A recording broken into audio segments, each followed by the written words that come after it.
Hey, welcome back to Real Talk. I'm Brad. He's Joe. Are you glad to be here today? I am glad to be here. You are? I like being on the Real Talk set. Awesome. We're going to start with a game, Would You Rather? I would rather play this game than some of the other things you have done to me. See, this is a fun game. This is wholesome family fun. Would you rather be 5 minutes late or 20 minutes early? 20 minutes early. Would you rather be in jail for a year or in a coma for 5 years? I would like being in jail for a year. You would? Yeah. That's a lot of reading, a lot of push-ups. Wow. Making new friends. Okay. This was family fun. Keep going. Would you rather be able to see 10 minutes into the future or 100 years into the future? 10 minutes. Would you rather be able to talk to your dog or your dog talk to you? Oh, definitely the dog talk to me. If Kizzy would talk to me, that would be incredible. That would be a scattered brain, thought process. Yeah, Just she'd probably say inappropriate things. She's to a me. little Like, crazy. Yeah. She would say inappropriate things. Would you rather hunt and butcher your own meat or never eat meat again? Hunt and butcher my own meat? You would? Absolutely. Really? I've never done that, but I think I would. You think you'd be okay Yeah. with it? When I talk to my hunter friends and they talk about after the kill and they slice the corpse open and take out its warm parts. How would you do that? I've already gutted this deer, so there's no guts. Everything's taken care of. And what I'm showing you is how I would clean a deer if there was no cameras and no nothing. It was just me and John out here hanging out, having a good time, and using my woods and water. That knife is specifically designed and made for cleaning deer and alligators. You slice the belly scissor and then you reach into its entrails and pull it out and leave it. I think belly what? I think I learned a new term. Okay. Considering what you think about meat, I wonder. That's why I thought it was a great question. You know how I would answer it. Would you rather have a mullet for a year or be bald for 6 months? Oh, I think I would enjoy a mullet. It would be fun. It just. Right? I'd like to see that. Would you rather eat a can of sardines or an entire fruit cake? Oh, give me the fruitcake. Really? Yeah. Do you remember some previous episodes? Is this the save the best for last? I think so. Just. Oh gosh. Oh. I didn't even make it in my mouth. Let me get you another bite. No, I don't want it anymore. Come on. Wait, that's tuna. It's not tuna. It's Oh gosh. it's sardines. Why are you doing this to me? What have I ever done to you that you're doing this? I trusted you. Yes, I do remember. Yes, I didn't. Yes, unfortunately, you have fed both to me, and so that's how I know. I think you were spitting it out at the floor. But one of the fruitcakes was really delicious. Maybe it was a The stolen. holiday stolen, I think, was your favorite. One more. Would you rather buy used underwear or a used toothbrush? Come on, that's a good one, right? Underwear. I'm taking underwear. I'm not using a used toothbrush. Underwears. Okay. Thank you, Brad. I don't know what to do with all that, but That was very enlightening. that was fun. Yeah. What about you? It doesn't matter. We'll probably have some same answers, some different answers. So we're talking about we're talking about over the last couple weeks we've been talking about how we're all the same and we have some differences. Yep. We're mostly the same. More the same than different. We're way more the same than different, right? So drilling down one more layer sort of on this conversation today, let's talk about Christ followers. Just people who call themselves Christians. We're all the same, are we not? So in the Bible, Paul writes in Ephesians 4 that we are, just listen to this, we're one body, we're one spirit, we have one hope, we have one Lord, we're part of one faith in one baptism under one God. That's a lot of ones. We're all one, right? He puts us all together. 1 Corinthians 12:12, we're all parts that form one body. We're all baptized by one spirit. Like there's a unity among all Christians that have lived for all time in all reaches of the globe, right?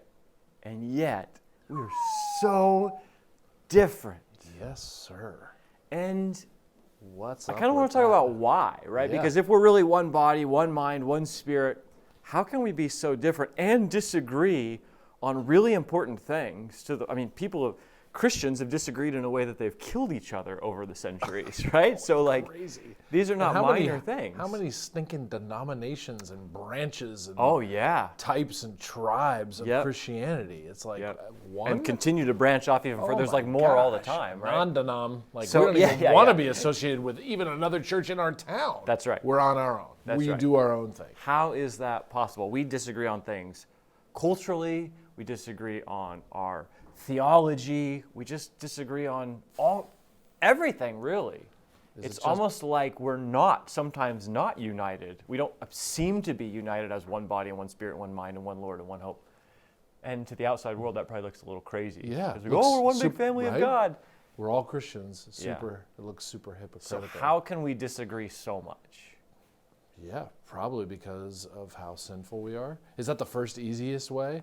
Yeah. It's like, so what we all do share, we all are sinful. Yep. And because we're sinful, sometimes our differences are because of how we probably take a sinful look at other people and other situations and go, I'm right and you're wrong. Definitely. Instead of seeing it as like, certain things are sort of gray and left for interpretation to the individual. Right. We drill into, I'm right, you're wrong. And that's maybe because of arrogance and self-centeredness. I don't know. Yeah, but yes, fair to say that. But that's sort of a category that I think we would go, okay, this has to do with sin and pride and judgmentalness.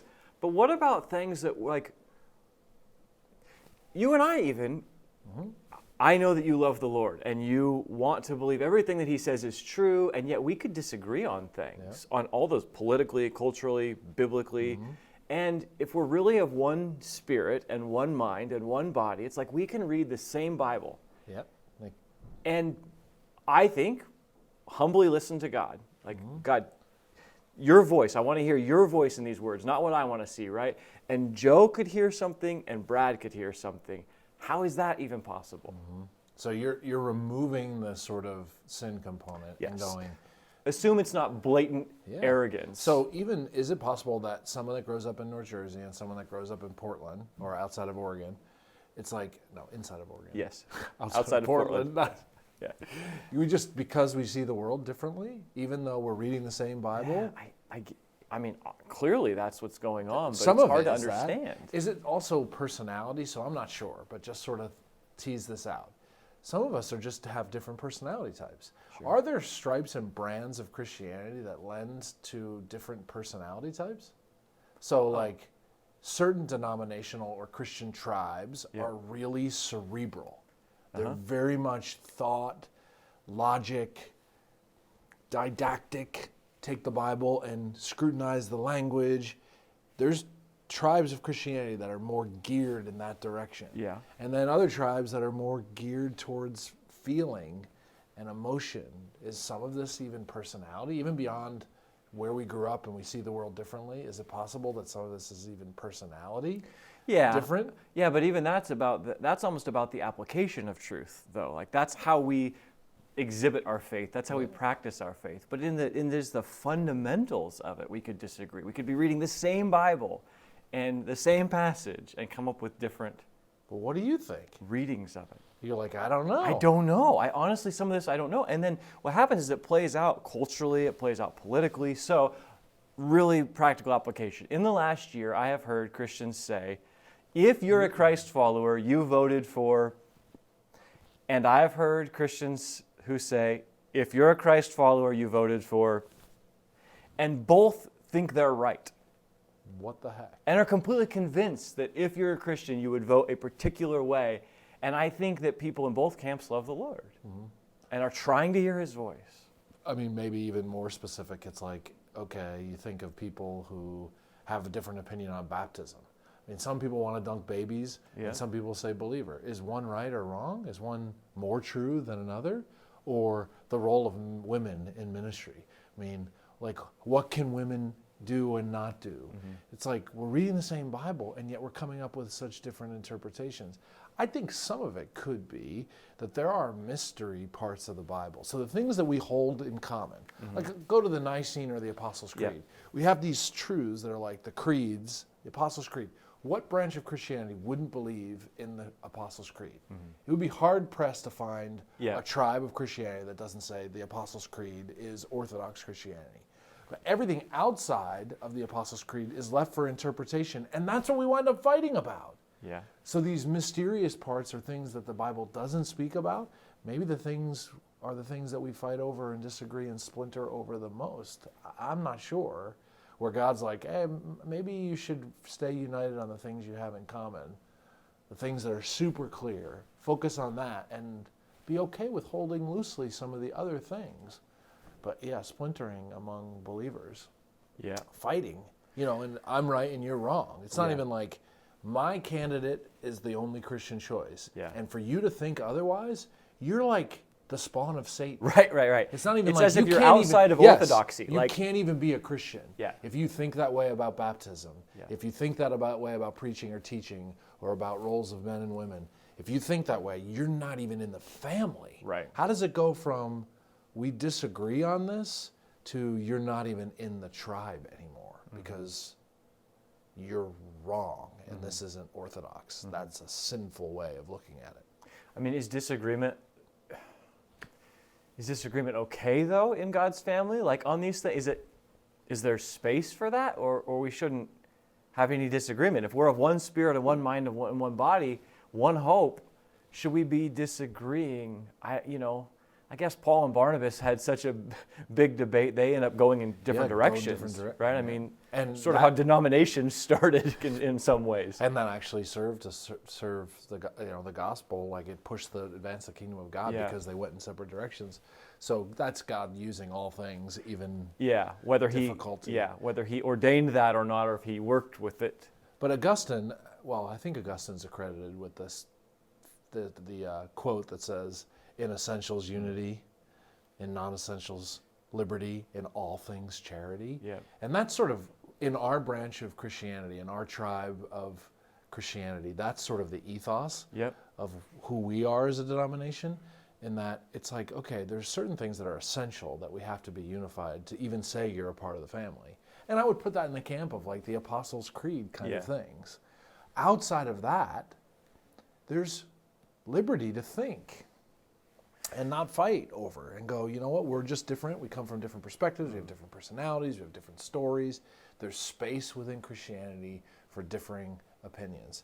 And there's just no space, it seems to me, for love, right? For charity. It's like if we don't, even if I don't agree with you and I would say you're not a Christian, even if I would say that, isn't it incumbent upon me as a follower of Christ to do that with love? Right. Not anger and destroy your character, destroy your reputation, mistreat you. I don't know. So what do you think about that quote? I mean, actually, if you were to say a person is so far outside of orthodoxy, you don't think they're part of the family, you should almost show them more love. Like Matthew 18, right? Now I'm evangelizing them to try and bring them back in. I mean, do you think, kind of to that quote, it's like we want to have room, we want to have charity in these things. Does a person have to believe everything, the church that they attend? Does a person have to believe everything the church espouses in some of these things? Or is there a point where you go, no, we can agree to disagree, but I'm still part of this local church family. Yeah. Or do you go, no, I need to move on to some place that's more in line with me? I would think that God could make it clear to somebody that they're to stay, where there's a disagreement over a non-essential, to be a part of a local family where I don't agree with every single thing in the non-essential category, that God could keep someone and want you to be a part of that family to grow and change, and because you're receiving so much other goodness, that's not an issue. There's other times that, no, for all categories, God might lead somebody to say, you know what, this isn't the right family. This isn't the right local expression for me. I don't know if there's a right or wrong. I think if you are a part of a family and there are disagreements about certain things, if you can't live in unity, that probably means you should choose another family or another tribe of Christianity. But if you can, and in peace and in unity and love, go, hey, we disagree on some minor points or non-essentials, but I'm going to live here in charity and love and build unity among the body of believers, that would be important. If you couldn't do that, you probably need to find a new church family. But it is interesting how different we are, and I don't think we realize some of it is just how different we are as people, and so certain expressions of it. If it's kind of like if you're going to have only one service at your church, there can only be one type. Right. But as soon as you have two services, they happen at two different times, and there could be two different styles. And is that right or wrong? No, it's not right or wrong. Once you infuse options in, there's a chance that we're going to have an option that fits better for my personal needs, and we shouldn't fight about it. Okay, one more thing, because I hear this question all the time. People say, how do I disagree well with someone who, they're a Christian, I'm a Christian, we're reading the Bible together, we're studying together, and we see something very different. How do I disagree well with them? I mean, I think you approach everything with humility and be a learner. Brad, help me understand how you see the world this way. And my assumption should be you have a reason why you see the world differently. You see the Bible differently. You've seen theology differently. And so I'm going to assume the best in you and say, Brad must have a reason why. Hey, Brad, help me understand why you view the world through this lens, why you see baptism this way, you see this aspect. Help me understand that. And then actually have a learning attitude to listen and learn and respect you long enough to hear you and give you a chance to speak your mind and share your feelings. And even if I come to a different conclusion, I can say, you know what, I don't feel the same way about that. I disagree. If you're interested in knowing why, I'd be happy to share that with you. But I'm going to assume you're smart, that you love Jesus, you have a reason behind your feelings and beliefs before I assume the worst in you. Good. And even when we disagree, we have way more in common Absolutely. than we And we're going to share right? heaven with these people? Right. I mean, there's people like I'm going to live with for all eternity that here on earth, we couldn't be in the same room together. Right. And that's okay. Right. It's okay. Good. Maybe that's because you want a mullet and to be in jail for a year that you can't share a room with them. Because you wouldn't want either of those things? No! You would choose the opposite? A coma for 5 years? I mean, that sounds like a nice bit of sleep. And what was Rest? the other one, bald? Well, you could Let's have shut up. You could have personal reasons why. Let's not worry about that. See you next time.